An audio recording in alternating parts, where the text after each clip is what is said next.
Well, the wait is over. The Trails and Tales update is finally upon us, officially bringing a slew of new features into the game. One of the most anticipated features for me has to be armor trim. It's an incredibly creative and fun idea to spice up armor and bring life to what was a rather bland, stale feature. Since its debut snapshot, armor trim has received two new features.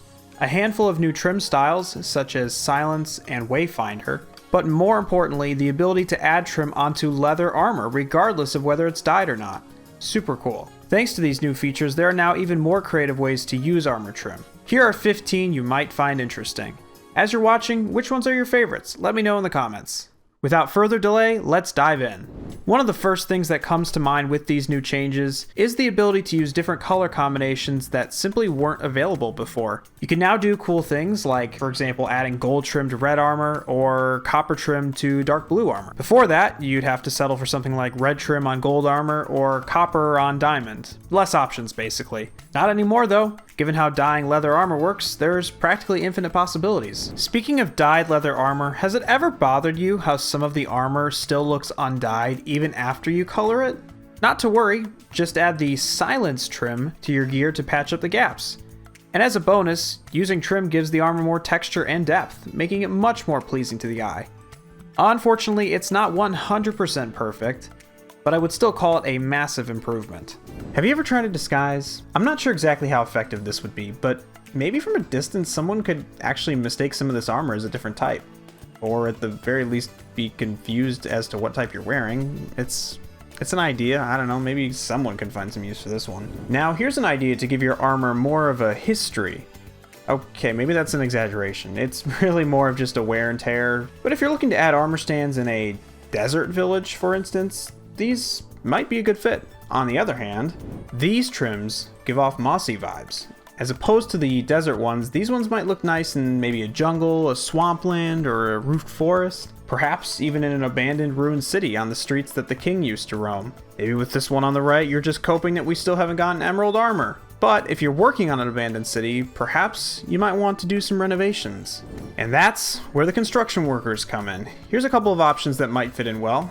One, a combination of orange leather with, again, the gold Silence trim. I also tried to go for more of a fluorescent green here on the right that you sometimes see on high-vis jackets.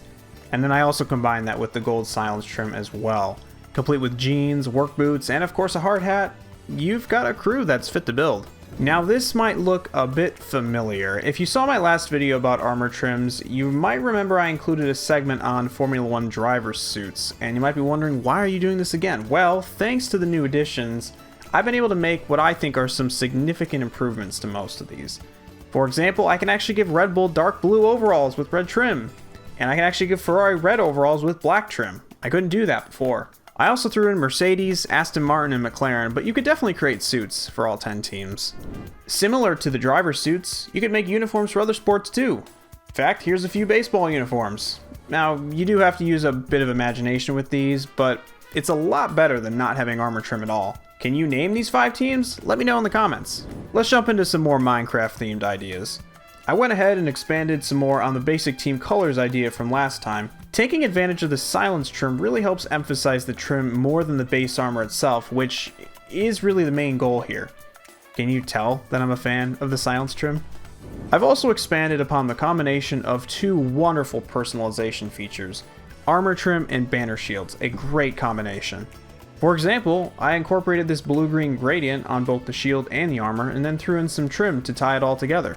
While leather armor is incredibly weak in survival gameplay, I could see this working nicely in some sort of armor stand museum. Would you like to dress up as SpongeBob or Patrick, but you're too lazy to download skins? This one's probably for you! I actually think the SpongeBob one here works very well in particular. You could even swap the helmet for a sponge block for the ultimate cosplay effect.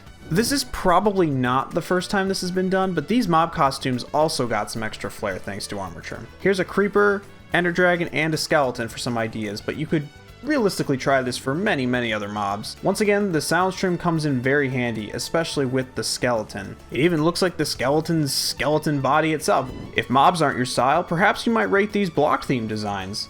Again, I don't think there's a particularly great use for something like this outside of a museum or creative gameplay, but if you just wanted to represent some blocks in armor form, I think you could make some cool combinations. I especially like the grass block one for having a different helmet compared to the rest.